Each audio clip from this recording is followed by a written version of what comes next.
മുഖ്യമന്ത്രി പിണറായി വിജയൻ ഈ ഹൈക്കോടതിയിലെ മുതിർന്ന ന്യായാധിപനായിട്ടുള്ള ദേവൻ രാമചന്ദ്രനെതിരെ പരാമർശങ്ങൾ നടത്തുന്നത് ആദ്യമായിട്ടല്ല എന്ന് ദയവായി എൻ്റെ സുഹൃത്ത് ഇടതുപക്ഷത്തിൻ്റെ പ്രതിനിധി മനസ്സിലാക്കുക.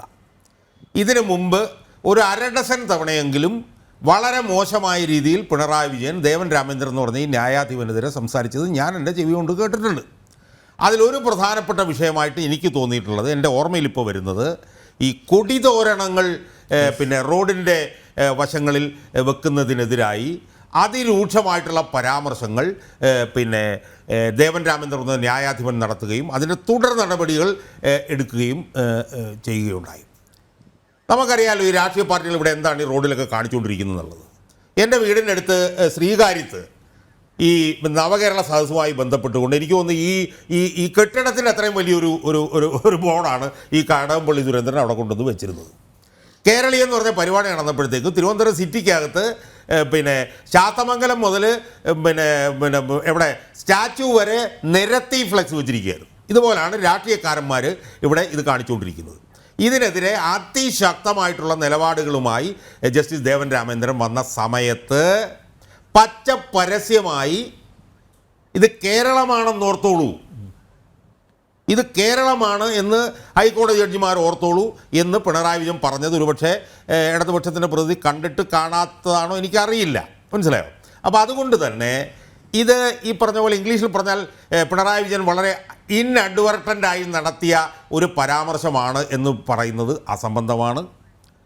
ദേവൻ രാമചന്ദ്രൻ എന്ന് പറഞ്ഞ ന്യായാധിപനെ പിണറായി വിജയൻ എന്ന് പറഞ്ഞ മുഖ്യമന്ത്രിക്ക് കണ്ണെടുത്താൽ കണ്ടുകൂടാ. എന്നുവെച്ചാൽ വളരെ എലിമെൻ്ററി ആയിട്ടുള്ള നാട്ടുഭാഷയെ പറഞ്ഞാൽ കണ്ണെടുത്താൽ കണ്ടുകൂടാ.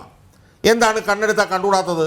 കണ്ണെടുത്താൽ കണ്ടുകൂടാത്തത് എന്താണെന്ന് ചോദിച്ചാൽ സർക്കാരിൻ്റെ തെറ്റായിട്ടുള്ള സമീപനങ്ങൾക്കെതിരെ ഞാൻ ഉറപ്പിച്ചു പറയാം, കേരള ഹൈക്കോടതിയിൽ 36 ജഡ്ജിമാരുള്ളതിൽ ഏറ്റവും കൂടുതൽ ആർജവത്തോടു കൂടിയും ഇച്ഛാശക്തിയോടു കൂടിയും നിയമത്തിൻ്റെ പിൻബലത്തിൽ നടപടിയെടുക്കുന്ന നടപടിയെടുത്തുകൊണ്ടിരിക്കുന്ന ഒരു ന്യായാധിപനാണ് ദേവൻ രാമചന്ദ്രൻ. ഇപ്പോൾ ദേവൻ രാമചന്ദ്രൻ എന്ന് പറഞ്ഞ ആളെ ഈ പറഞ്ഞ പോലെ സംഘി എന്നൊക്കെ പറഞ്ഞിട്ടൊക്കെയാണല്ലോ ഇപ്പം സംഘി കോണകം എന്നൊക്കെ പറഞ്ഞു വെച്ചാൽ ഇവനൊക്കെ ഉണ്ടല്ലോ, പറഞ്ഞിട്ട് കാര്യമില്ല. കാരണം പിണറായി വിജയനോട് മുഖ്യമന്ത്രിയായി ഇരിക്കുന്നിടത്തോളം ഇതിനപ്പുറവും അയാളുടെ താഴെയുള്ളവർ പറയും. കാരണം ചെടിച്ചട്ടി തല ചെടിച്ചട്ടി കൊണ്ട് അടിച്ചു പൊട്ടിക്കുന്നത് രക്ഷാപ്രവർത്തനമാണെന്ന് പറയുന്ന ഒരു മനുഷ്യനാണ് ഇവിടെ അധികാരത്തിരിക്കുന്നത്. അതുകൊണ്ട് ഞാനതിലേക്ക് പോകുന്നില്ല.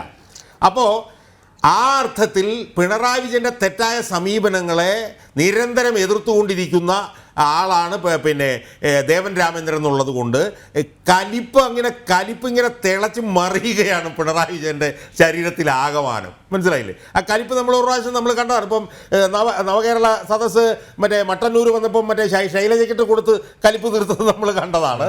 പിന്നെ കോട്ടയത്ത് ഏറ്റുമാനൂർ വന്നപ്പോഴത്തേക്കും ചാഴികാടനിട്ട് കലിപ്പ് തീർക്കുന്നത് നമ്മൾ കണ്ടതാണ്. അപ്പോൾ കലിപ്പെന്ന് പറഞ്ഞാൽ നമ്മുടെ മുഖ്യമന്ത്രിക്ക് അത് ഇപ്പോൾ മുഖ്യമന്ത്രിയാണെന്നൊന്നും അദ്ദേഹം നോക്കുകയില്ല, അദ്ദേഹത്തിന് പറഞ്ഞു തീർക്കും. അപ്പോൾ അതുകൊണ്ട് തന്നെ കേരള ഹൈക്കോടതിയിൽ ഞാൻ ഉറപ്പിച്ച് പറയാം, മറ്റ് പല ജഡ്ജിമാരെയൊക്കെ മാനേജ് ചെയ്യാനൊക്കെ അദ്ദേഹത്തിന് കഴിഞ്ഞിട്ടുണ്ട്. മുൻ ചീഫ് ജസ്റ്റിസ് ആയിരുന്ന എസ് മാണികുമാറിനെയൊക്കെ നല്ലപോലെ മാനേജ് ചെയ്തു.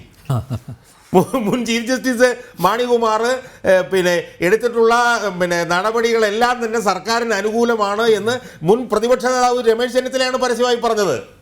അതിന് അദ്ദേഹത്തിന് ഒരു ഫെയർവെല്ലും കൊടുത്തു.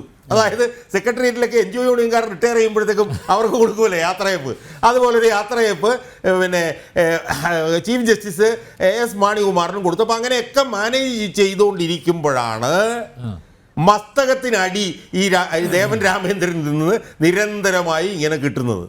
അപ്പോൾ സ്വാഭാവികമായും അത് എവിടെയെങ്കിലും കൊണ്ടിട്ട് കലിപ്പ് തീർക്കണമല്ലോ. ആ കലിപ്പാണ് ഇപ്പോൾ തീർത്തത്. മനസ്സിലായില്ലേ? ഇതിപ്പോൾ ഞാൻ പറയട്ടെ, ഇപ്പം ഇടതുപക്ഷ പ്രതിയോട് ഞാൻ പറയട്ടെ, വളരെ മാന്യമായ ഭാഷയിൽ പിണറായി വിജയൻ ഇത് പറയാമായിരുന്നല്ലോ. ബഹുമാനപ്പെട്ട ഹൈക്കോടതിയോടുള്ള എല്ലാ ബഹുമാനവും ഞങ്ങൾ നിലനിർത്തുന്നു. അതെ, പിന്നെ ഞാൻ പറഞ്ഞ ആ അർത്ഥത്തിൽ ഒരു ഒരു തന്ത്രജ്ഞനല്ല പിണറായി വിജയൻ എന്ന് ഞാൻ പറയും. തന്ത്രജ്ഞനായിരുന്നെങ്കിൽ എന്ത് പറയുമായിരുന്നു? ബഹുമാനപ്പെട്ട ന്യായാധിപനായിട്ടുള്ള ദേവൻ രാമചന്ദ്രനോട് സർക്കാരിന് വളരെയധികം ബഹുമാനമുണ്ട്. ബഹുമാനപ്പെട്ട ദേവൻ രാമചന്ദ്രൻ എന്ന് പറഞ്ഞ ന്യായാധിപൻ പറഞ്ഞത് ശരിയാണ്. പക്ഷേ കോടതി പറയുന്നതെല്ലാം സർക്കാരിന് ചെയ്യാൻ പറ്റുമോ? പറ്റില്ലല്ലോ. അറിയാമല്ലോ, അതിൻ്റെ ബുദ്ധിമുട്ട് അറിയാമല്ലോ. അതുകൊണ്ടാണ് ഞങ്ങൾ ഇങ്ങനെ ചെയ്യുന്നതെന്ന് പറയാനുള്ള ഒരു ഇംഗ്ലീഷിൽ പറഞ്ഞൊരു മഗ്നാനിമിറ്റി, അത് പിണറായി വിജയൻ ഇത് ഒരിക്കലും അത് കാണിച്ചിട്ടില്ല. കാരണം നമുക്കറിയാമല്ലോ മറ്റേ പരനാറി, മറ്റേ കുലംകുത്തി, നികൃഷ്ടജീവി, ഇതൊക്കെ പുള്ളി ശീലിച്ചിട്ടുള്ളൂ. മനസ്സിലായി. അതുകൊണ്ട് പുള്ളിയിൽ നിന്ന് അദ്ദേഹത്തിൽ നമ്മളതൊക്കെ പ്രതീക്ഷിക്കുന്നതിനകത്ത് യാതൊരർത്ഥമില്ല. അപ്പോൾ എനിക്ക് ആമുഖമായിട്ട് എനിക്ക് പറഞ്ഞു വെക്കാനുള്ളത്, ദേവൻ രാമചന്ദ്രൻ എന്ന് പറഞ്ഞ ന്യായാധിപനിൽ നിന്ന് വരുന്ന വിധിന്യായങ്ങളെല്ലാം സർക്കാരിൻ്റെ മത്തകത്തിനുള്ള അടിയാണ്.